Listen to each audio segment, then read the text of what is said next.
You are listening to the Exceptional Conservative Network. For more information, go to www.theexceptionalconservativeshow.com.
That'll be script reads me. Headley. And I'm Ryan Wolf. Our greatest responsibility is to serve our Treasure Valley communities, the El Paso, Las Cruces communities, Eastern Iowa communities, Mid-Michigan communities. We are extremely proud of the quality, balanced journalism that CBS 4 News produces. But we are concerned about the trouble and trying to get responsible, one-sided news stories plaguing our country. The sharing of biased and false news has become all too common on social media. More alarming, some media outlets publish these same fake stories without checking facts first. The sharing of biased and false news has become all too common on social media. More alarming, some media outlets publish these same fake stories without checking facts first. Unfortunately, some members of the media use their platforms to push their own personal bias and agenda to control exactly what people think. And this is extremely dangerous to our democracy. this is extremely dangerous to our democracy. This is extremely dangerous to our democracy. This is extremely dangerous to our democracy. This is extremely dangerous to our democracy. This is extremely dangerous to our democracy. Oh, we trade actors, motherfucker. Hey, good day to you all. Welcome to the new. I'm your host, Randy Perham. Happy Friday. Fantastic Friday. Red Friday. This is the day that we take the time to thank our men and women who are serving our nation across the world, defending our freedoms and our way of life. We thank you for your sacrifices and your commitments and keeping our way of life intact. And we thank you and we salute you. Appreciate you. So, I hope you all, I don't know why people call me, no, I got this show. But anyway, I hope we all had a great week so far. Monday I had to take off because I had to really concentrate on my term paper for school. And it was down to a heavy section that I needed to concentrate on. But outside of that, later on in the week, I endured a series of trolls on social media. Had some fun with that. Although on a serious note, it did pose a problem.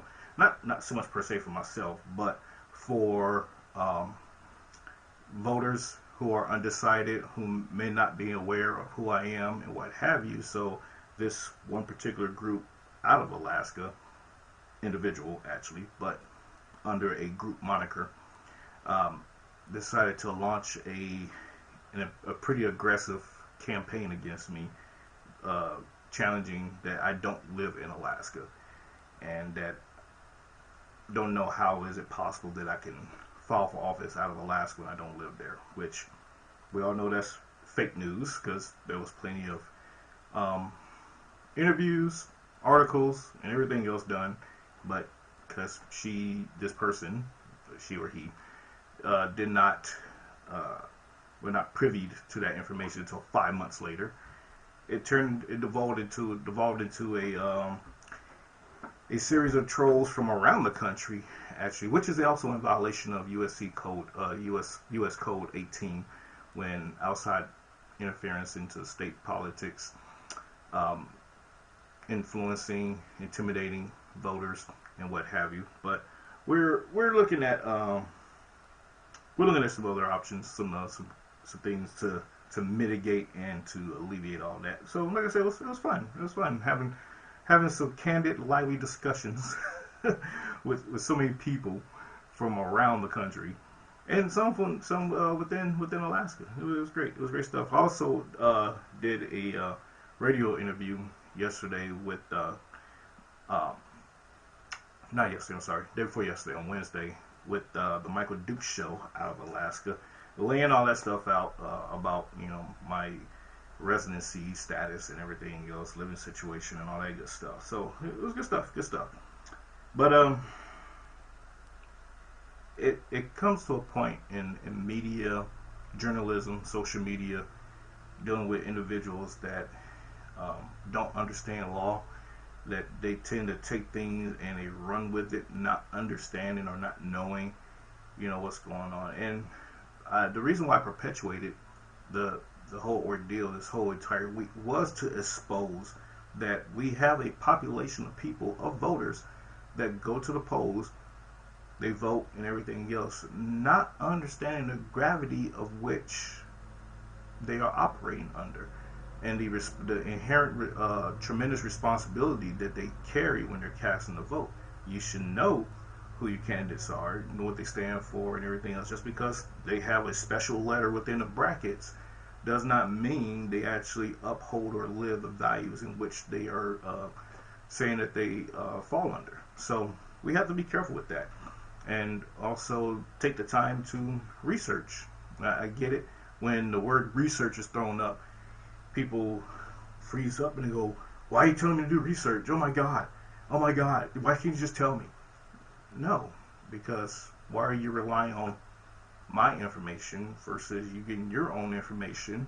Even if we arrive to the same information, at least you did your due diligence in seeing the information yourself firsthand versus getting my Cliff Note version of whatever. So these are things that I encourage and I employ people to take into consideration and think about.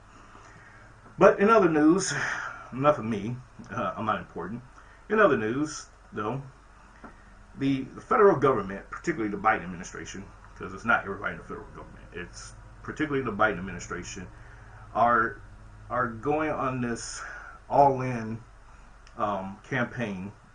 What is the word campaign these days? But okay, going in on this campaign of forcing federal employees to be vaccinated or be fired. Now, there are some other stipulations within that where they either going to be vaccinated or they have to submit to a weekly COVID test. Now, I don't know about you, but I would think that would become rather expensive rather quickly, ordering test kits to test millions of people that works in the federal government every week, if all these millions of people decide to not subjugate themselves to the vax. So more to follow with that. But on a more interesting note, the federal government once again is deciding to, not the federal government, the Pentagon, excuse me, Secretary of Defense announced that this week that the active duty military will have to get the vaccine. Now, folks, y'all all know me by now. 22 years military service, retired, and in my 22 years, I have been subjugated unwillingly to many vaccines, i.e., for example, the anthrax shot during the 9/11 era. And I took all 6 vaccines, all 6 series of it, and then did, I think I want to say it was 2 or 3 boosters after that. Did the smallpox as well. Turned out okay, I think. More to follow. But seriously, those vaccines that you're subjugated to at the time of your military service are largely all FDA approved vaccines. So I'm really confused as to how the Pentagon is going to force military personnel to take a vaccine that's still under the emergency use authorization and not an actual FDA approved vaccine with a series of different entities that are creating these vaccines. We're already seeing, and I did not want to get into talking about vaccines and COVID, but we kind of have to, because this is a very, very pressing issue, and it's growing to show that there's some nefarious underlyings that's going on with this. And with pushing a vaccine that making it mandatory for everyone else, for everyone in the military, they're not considering, maybe they are, but from what I have read so far, they're not considering those who have already had COVID. Nope, you're getting a vaccine too. They're not considering those who may have adverse health conditions that will prevent them from taking the vaccine. Nope, taking the vaccine. So we're looking at I was in the VAERS system, VAERS, and I'm sure everybody's probably heard of it by now. I was taking around in VAERS yesterday, just looking at the numbers and stuff, and I ain't jotting anything down. It was just for my own personal edification. But looking at the VAERS system, we're coming to the brink of where this vaccine is causing more harm than good per se. To the general population. It almost reminds me of a large-scale version of the Tuskegee and Nuremberg experiments. Oh, we're gonna try this on the population to see what it does, and we're gonna record information and everything. This is what it's looking like, folks. So I don't know. I would say if you're for taking the vaccine, go for it. It should be an individual choice and not a forced upon issue. But here we are at this juncture, and it's unfortunate that we do have to go down this rabbit hole and divide the population and divide the country on whether you're vaccinated or unvaccinated, and it becomes, almost a precursor to a civil war. And this is not who we are. This is not what we should be even having to deal with right now. But it is what it is. Folks, we're going to listen to some updates with the Olympics from my man JP. He has some breaking news updates. So the other thing that's in the news cycle right now is the Olympics. So take a look. Welcome to the 2021 Tokyo Olympics special report. At the first ever Woke Olympics, viewership has never been lower. Yet virtue signaling has never been higher. Oddly enough, it turns out the public doesn't want to watch people who hate their country represent their country. The game started off with a bang when the women's soccer team, instead of playing soccer, decided to kneel during the national anthem. They ended up losing in a complete shutout to Sweden. Megan Rapinoe, Victoria's Secret's most outraged spokesperson, led the way in her team's successful display of kneeling. They knelt in support of Marxist organization BLM. And as Marxism is used to usher in socialism, Megan's team went on to score the exact amount of goals that reflects the level of prosperity that socialism brings with it. 0. After the game, Rapinoe said they can build on this performance, optimistically predicting that if she can spend even more time being an activist for degenerate causes, then next time her team will be able to score even less goals. Unfortunately, not all athletes competing for America hate America. Here you can see a number of proud Americans who were successful at the games, including this picture of what appears to be a group of cisgenders gathered around a hate symbol. Why are they gathered around a hate symbol? Because they're clearly racist. And on the note of proud Americans, First Lieutenant Amber English took home gold in shooting.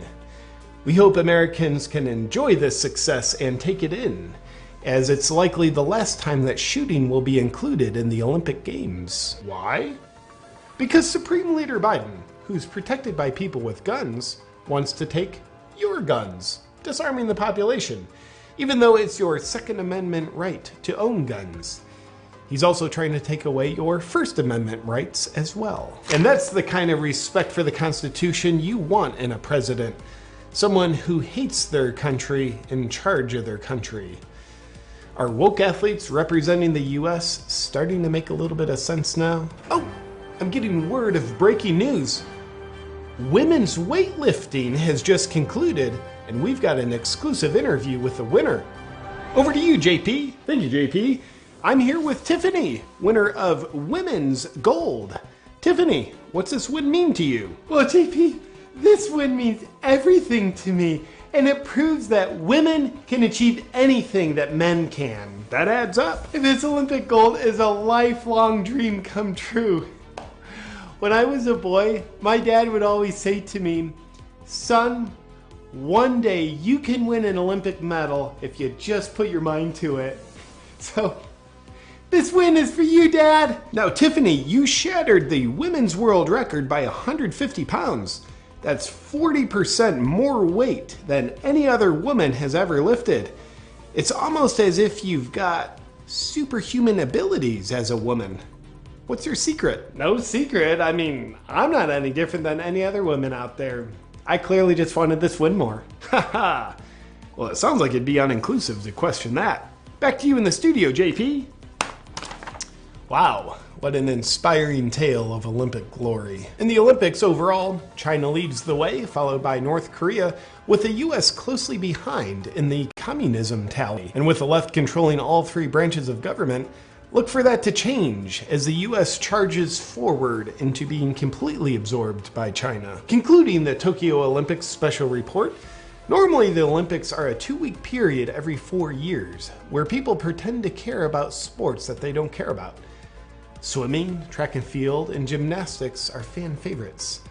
But this time around, people are simply not caring about sports that they don't care about. And with people not paying attention to the Olympics, we as a nation can get back to not paying attention to the authoritarian takeover that's currently being attempted. Everything's fine, but new lockdowns and mandates are being announced daily to protect the tyrants from your bravery and to distract you from what they're really doing. Good night!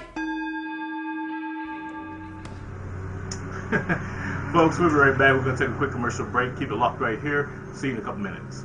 My yard guys cutting grass.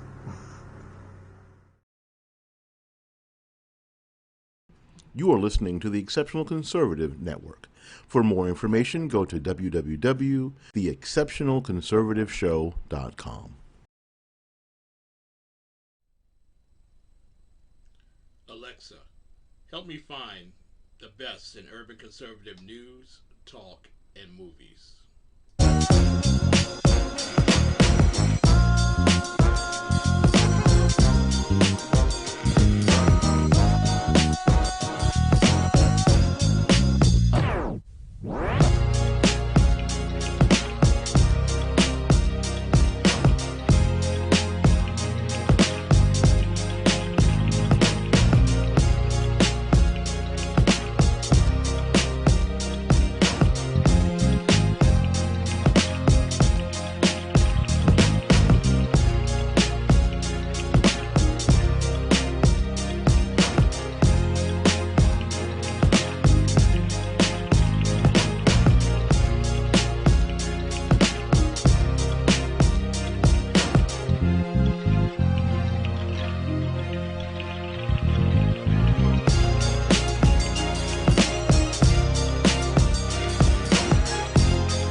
Alexa. We found it.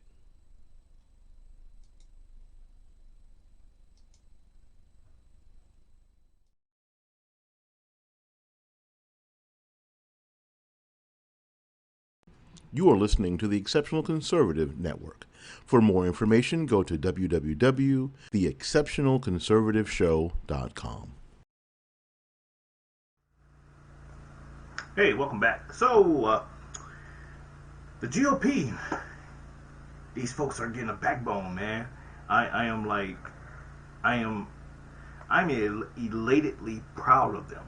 Now, this week, Governor Ron DeSantis down in Florida sent a firing message to the Biden administration about interfering into Florida's business, as he should, as all state governors should be doing.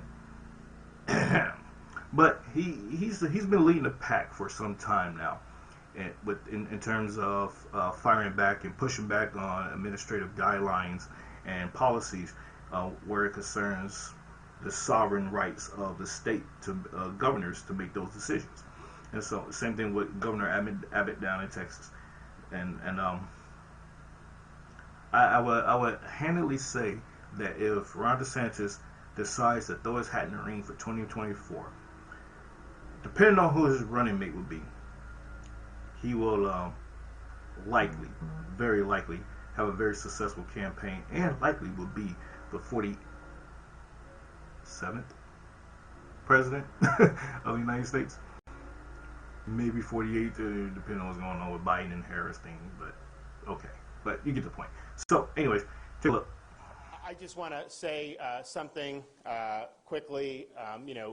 Joe Biden has taken to himself to try to single out Florida over COVID. This is a guy who ran for president saying he was going to, quote, shut down the virus. And what has he done? He's imported more virus from around the world by having a wide open southern border. You have hundreds of thousands of people pouring across every month. And it's not just from Mexico. In fact, it's rarely from Mexico. You have over 100 different countries where people are pouring through. Not only are they letting them through, they're then farming them out all across our communities across this country, putting them on planes, putting them on buses. Do you think they're being worried about COVID for that? Of course not. So he's facilitating. Who knows what new variants are out there, but I can tell you whatever variants are around the world, they're coming across that southern border. And so he's not shutting down the virus, he's helping to facilitate it in our country. And what is his big solution? What is he so upset about Florida? His solution is he wants to have the government force kindergartners to wear masks in school. He doesn't believe the parents should have a say in that. He thinks that should be a decision for the government. Well, I can tell you in Florida, the parents are going to be the ones in charge of that decision.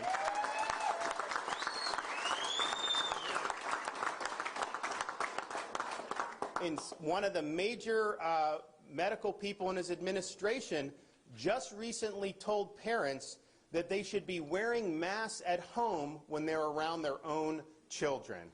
This is insane. Joe Biden also believes that vaccination should be mandated by force of government and that you should have to show vaccination status to be able to participate in society. Now, Florida, we're very proud of our Seniors First strategy. You look at the mortality in nursing homes among seniors, it's declined dramatically. But we said from the beginning, we're going to make it available for all, but we're not going to mandate it on anybody. That's ultimately an individual's choice to be able to do it. Biden, he rejects science because he denies the fact that people that recover from COVID have long-lasting immunity. And that's been proven time and time again, and the data is very clear. So his vision is, just like in New York City, restaurants should ban young kids from being able to go in because they're not eligible for vaccination, and law-abiding citizens have to produce proof of their medical records just to go to the gym or attend an event or just to participate in everyday society. He wants that, but yet if you want to vote, he thinks it's too much of a burden to show a picture ID when you're voting. So no voter ID, but have to show your medical papers just to be able to live in everyday life? Give me a break. And so I think the question is we can either have a free society or we can have a biomedical security state. And I can tell you, Florida, we're a free state. People are going to be free to choose to make their own decisions about themselves, about their families, about their kids' education, and about putting food on the table. And Joe Biden suggests that if you don't do lockdown policies, then you should, quote, get out of the way. But let me tell you this. If you're coming after the rights of parents in Florida, I'm standing in your way. I'm not going to let you get away with it.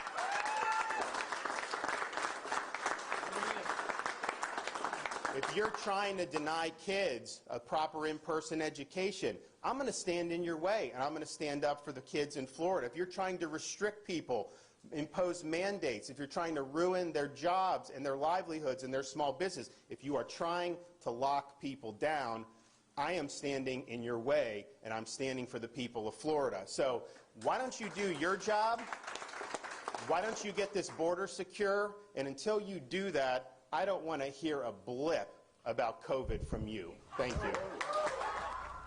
And with that, folks, I will add my little 2 cents here. Now, Biden announced that this week also that they're planning to require foreign travelers coming to the United States to be vaccinated. We got the southern border, you just got wide open coming in. They're foreigners, unvaccinated, and the border is recorded a 900% increase of COVID cases this week. Like, seriously? Are you trying to virtue signal to somebody? I mean, I don't know, because you're saying that you're going to require people who come into this country to be vaccinated, but I guess you gave an exemption to anybody that's coming into the southern border. I mean, like, I'm really confused as to how that's working out. But on that note, yeah, I think it should be it should be considered a dereliction of duty and an impeachable offense for President Biden's inactions on the southern border. This has went beyond being a national security issue. This has now turned into a health crisis as well, because if you recall, coming out of January, the January-February window, COVID cases were down. This Delta variant, which, by the way, there's no certified test that say this is a Delta variant. Like, come on, stop playing with me. So you're testing these people, and also these test kits are coming back as false positives. So let's just say these people actually do have COVID, and it's just not a false positive. You're just telling them to have COVID, and they feel perfectly fine. They run around like, what is this guy talking about? But put that all aside. If you're going to report that there is a high influx of COVID cases in the United States, but you're yet have now up to this very day allowed over 1 million people to enter the country, which over half have COVID, it is no wonder that the COVID cases are shooting back up. You got people running around with COVID, foreign nationals that we don't know who they are, where they came from, or whatever, and they're just lollygagging amongst the population, spreading this thing. Ladies and gentlemen, I sincerely think that that is a national security and a health security risk. You don't have to agree with me. I don't care. But the facts are, that's what it is. Folks, I'm not going to get riled up today. It's Friday. It's Friday. But Madison Cawthorn, another firebrand coming up in Congress, he took to the floor to blast Speaker Pelosi directly to her face. I love this guy. And combat veteran, disabled, double amputee. I salute. And what he said and what he did, pristine work. Re-elect this guy. Guys, re-elect him. Please. I beg you. This guy is phenomenal. Check it out. The gentleman from North Carolina seek recognition. Madam Speaker, I seek unanimous consent to address the House for 1 minute. Without objection, the gentleman is recognized for 1 minute. Madam Speaker, you are not God. Your will does not bend the forest or shake the mountains. And let me assure you, your will does not bow the knee of millions of my countrymen who refuse to heed your callous command. To threaten arrest on others for their own personal medical decisions is nothing short of a medical apartheid, and I will not let it stand. For if I am to cowardly bend the knee here like those on the left wish, then what is to stop you all from taking your tyranny to the rest of this country that I love? How dare anyone in this institution attempt to dictate to the patriots of my staff how they may live their lives? For one to think that because they have the title honorable attached to their name means that they may dictate what others may say and think repulses me. What makes this nation special is that in this free land, the people are the royalty. So arrest us if you will, but I will not cower and I will not bend. Madam Speaker, you have come to take away our liberties. But Madam Speaker, in this country, you are outnumbered. With that, I yield back. For what purpose does the gentlewoman from Texas? For what purpose does the gentleman from North Carolina seek recognition? Madam Speaker, I hereby wish to remove my name as a co-sponsor of Bill H.R. 4390. The gentleman's request is accepted. The gentleman's request is accepted. Okay. For what purpose does the gentlewoman from Texas seek recognition? Brilliant work. Brilliant work. But folks, this goes back to, you know, the GOP needs to start fighting back. For years, I have been saying this for years, that ever since, you know, the days of the Civil War, during Reconstruction and everything, they slowly started to become meek and weak and just giving in and being, you know, like, oh, okay, we can compromise, overly compromising, and for what? You give an inch, they try to take a mile, and we see it unfold right now before our very eyes. I'm not saying that, you know, don't try to, you know, have some kind of bipartisan relationship. That is not what I'm saying. However, have a backbone and stand up for what is right, stand up against what is wrong, and call them out for where they stand. This is what being a Republican means. And I'm like utterly confused. Like going back to my situation, people were telling me I need to apologize to this entity for smearing me, and I'm like, yeah, no, not you bumped your head. Why would I apologize? You attacked me just because you got embarrassed in the process. No, but that's what this is what we're talking about here, ladies and gentlemen. People will try to put you into a box or into a corner, make you feel bad, make you feel guilty about standing up for yourself. Oh, threatening lawsuits. Not fair. Well, you decide to, you know, be a kid and play in adult games, these are the consequences. You know, so no.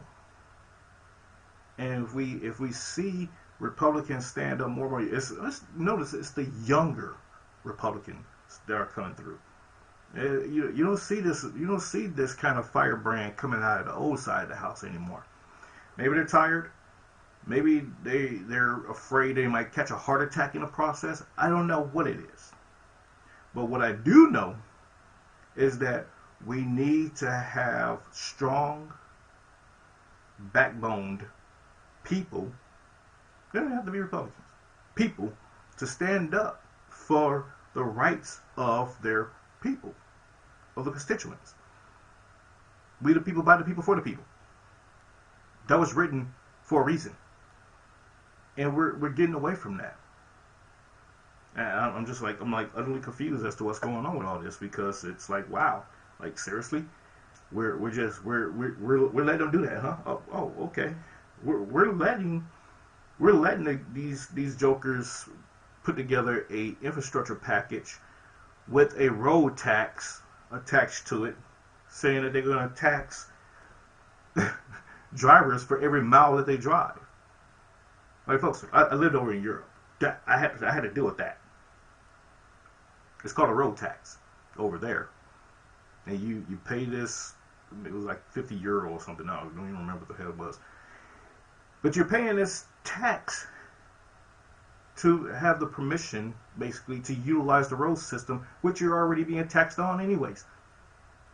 Like, you're double to triple taxing me. And oh, by the way, I still gotta have insurance that, you know, I can't even get back at the end of the year after I've been on good behavior. No, it's just money just sitting out there or filling somebody's pockets. Okay, I might get a little something back, a discount or something. Not the same. The money that I put into that insurance for the year, give it back to me. Or roll it over to the next year and say, hey, you don't have to pay nothing this year because you didn't have any accidents. Think I'm going to make that a policy proposal for the federal government. That sounds pretty feasible. Yeah, I think I'm going to do that. Folks, we have to stand up. We can't be sitting back just letting people get willy-nilly with crap and then expect us to just go along with it or just toe the line and just say, okay, you know, we're going to give in to you today, but just make sure that you give us what we want tomorrow. No, hell to the no. That's not how this works. Folks, we'll be right back.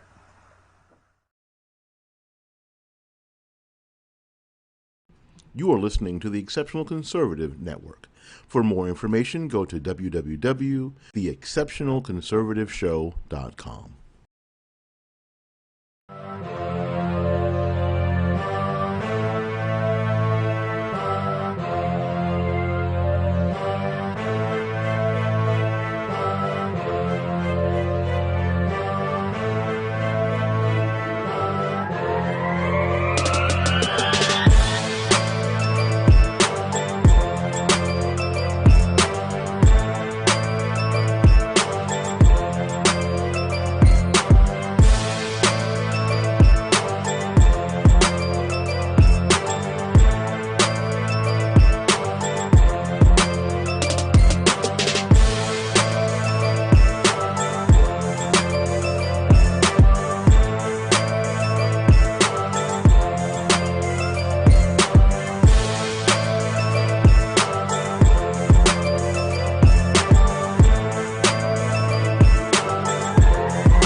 You are listening to the Exceptional Conservative Network. For more information, go to www.theexceptionalconservativeshow.com. Hey, welcome back. So, President Biden decided that it's okay to break the law. Like, no, I'm kidding. Like, seriously, he did. He did a little press conference this week talking about how because of the eviction moratorium expired by Congress, by his party, who's in charge, expired this week, that, oh, I'm just going to put the CDC in charge and we're going to extend it arbitrarily and unilaterally. And the CDC is going to put out this thing and say that no, people can't get evicted because of COVID. Ladies and gentlemen, this is not how this works. And the Supreme Court actually stepped in and said, yeah, no, guy, you cannot do that. But they're proceeding to go forth anyways and do this. Folks, if this is not once again another impeachable offense, willfully subverting the Constitution of the United States, in which you swore to uphold and defend, then I don't know what is. I don't. I guess the Constitution is just subjective by the day. I guess. Who knows? But like, wow. But the overseas, there, this news outlet, I'm assuming it's a news outlet, ACN, ANC, excuse me, they did a little report about this. Over in the United States, President Joe Biden is considering legal action to reinstate the ban on evictions during the pandemic. The previous moratorium expired over the weekend as Congress failed to renew it, despite a last-ditch effort or request from Biden. The White House says Biden has asked officials to look at any potential authority to reinstate the eviction ban as a Delta variant rages across the country. The president has not given up the option of legal action. He has asked his team to look to kick the tires, just to keep the analogy going, and look at every authority, every option we have to keep more people in their homes. That is his objective. Biden cannot unilaterally reimpose the ban following a Supreme Court ruling last month which said congressional approval is needed to extend the moratorium. House Democrats earlier proposed to extend it until October, but a Republican lawmaker blocked the bid. Think about people who had no place to go all of a sudden. I know what that feels like, and this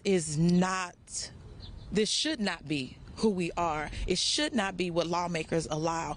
We should be doing everything we can to make sure that we end human suffering, not perpetuate it. We're asking for Congress, we're asking House leadership to reconvene us, bring us back because this is our job. We can't go on recess. We can't go on vacation when millions of people's lives are at risk. More than 15 million people in the U.S. are currently behind on rental payments, collectively owing more than $20 billion to landlords. Wall Street had a lackluster start to August as worries about the Delta variant. So, there you have it.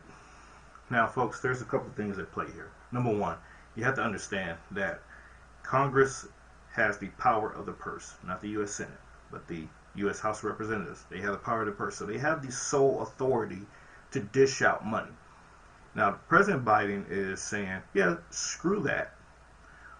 I'm going to just arbitrarily extend this thing so that over 1 million people don't get evicted or whatever else from their homes because there's a bottleneck in the distribution of funds that has already been sent down to the states through the COVID relief package. Now, you have to think $20 billion being owed to these landlords and what have you. Why is it that these states are not coughing up the money? Oh, I know why. Because they already spent it. They spent it on other stuff. You know, yeah, we were paying unemployment, and people that were sitting at home on unemployment, not going to work, getting a fat check, buying, you know, the PlayStation 5, or paying off bills and doing whatever else, not going to work, forgot to pay their rent, or opted not to pay their rent because they're like, the government is going to pay that for us. Didn't realize that this was going to come to an end eventually, and whatever money that was owed, now that you're out of work, your job probably fired you or replaced you with one of the 20 plus million immigrants that came through while you were at home. And now you're about to be evicted, so one other or the same immigrants that have came through now will have your home. Amazing how that works. And people are not connecting the dots on this. I mean, just look at what the hell has been going on for the last last 6 months. Excuse me, actually 8 months. Wow, damn, time flies. Oh, this year can be over fast now. 8 months. The last 8 months. Hey, stay home, save lives. Get this paycheck, don't worry about it. Don't go to work. Well, no, we're gonna open up the gates, bring in all these people to replace these voters because they're starting to go right. So we gotta replace them. Oh, and by the way, don't worry about your job anymore because we're gonna pay you unemployment, and don't worry about your rent because we're gonna pay that too on the back end of everything. So you just relax. Come on, guys, come on, hurry up. Oh, we have a job shortage because we're deciding to open up the economy again. Yeah, but the folks that's on unemployment, don't worry about it. You can stay home if you want. We'll fill those jobs or, put temp workers in there. Come on, guys. Go ahead and hit this job up. Now, oh, hey, by the way, we're no longer going to extend a program to pay your rent, so you have to go back to work. But I don't have a job anymore because I got replaced. Sorry. Folks, that literally just happened. Literally just happened. And I don't have anything against.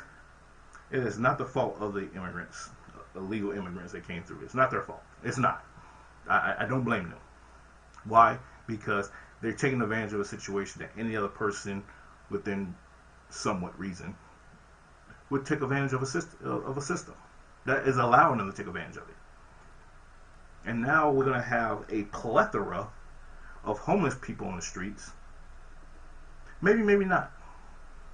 But what we're also going to have is a decrease in property values because guess what? These landlords are going to be behind in, rent and everything else, subsequently probably losing their properties and everything else, or they're going to convert their properties to low-income housing just to put bodies into it, and almost literally bodies to fill in these places because they would get subsistence from the government to pay the rent and the mortgage and everything else. Folks, this is a cataclysmic thing that's going on and no one's paying attention to it. No one even cares, it seems like, or you just don't know. But this is literally what is going on right now. And it's like, wow, like, okay, we're doing this now. And why in the hell is the CDC, like the Center for Disease Control, controlling who can get put out of their house or not? Like, don't we have the Housing and Urban Development? What are these guys doing? Like, why is the CDC dictating who can be put out of their home or not? And you got HUD. Like, huh? Folks, I can't with y'all today. I really can't. I can't. I can't make this stuff up. It's out there. It's just like, and we're just sitting back like, okay, yeah, that's happening. That's not my problem. Whatever. No, it is your problem because all of these things subsequently do affect your life. It affects mine. And I'm calling this out. Like, what are you doing? Why are you doing that? No, makes no sense. Folks, but the jobs report came out this morning, and 943,000 jobs were added in July, bringing the unemployment down to 5.4%. Now, I call BS just for the simple fact that these 943,000 jobs that were added, who did they go to? Because people are still not working. because they're still getting unemployment. I know who they went to. And I call BS on the 5.4% decrease, the decrease to 5.4% in unemployment, because guess what? People stopped looking for work because they're collecting unemployment. So those people are removed from the category of workers. Many have opted to retire. So I'm like I'm really like trying to figure out like what are you talking about? And the population has exponentially grown since then. So, but they don't know who they are. So I was gonna say, did you take those into account? But we don't even know how much it actually has grown by. We really don't know. We really don't know. We won't know that until 2030. So, folks, I'm gonna shut up. Yeah, I'm gonna shut up because I'm getting worked up and I'm hungry. So you can catch me on YouTube, obviously, rperm, on Twitter, Getter, Gap, MeWe, LinkedIn, Instagram, Facebook under Randy Perm 2 now, but I also have my old page still up. And if you want to be a guest on the show, please reach out to me, rperm@gmail.com. Or you can just, message me and say, hey, I'd like to be a guest. Let's talk about XYZ. All for it. If you'd like to be a sponsor of the show, help support, the operation costs here, then you can do so at either through PayPal or Cashapp. Cashapp, $, capital R, PURHAM for US. And same thing with PayPal at rperm for US. And if you want to contribute to my campaign, you can go to www.rpermforus.com and check out my platform, check out the issues, and drop me $20 and 22 cents for 2022, or more than that, or $2,022, and that works too. So I appreciate you all. We'll see you all on Monday, God willing. God bless you all. Take it easy, be safe out there, and have a phenomenal weekend. Ciao, ciao.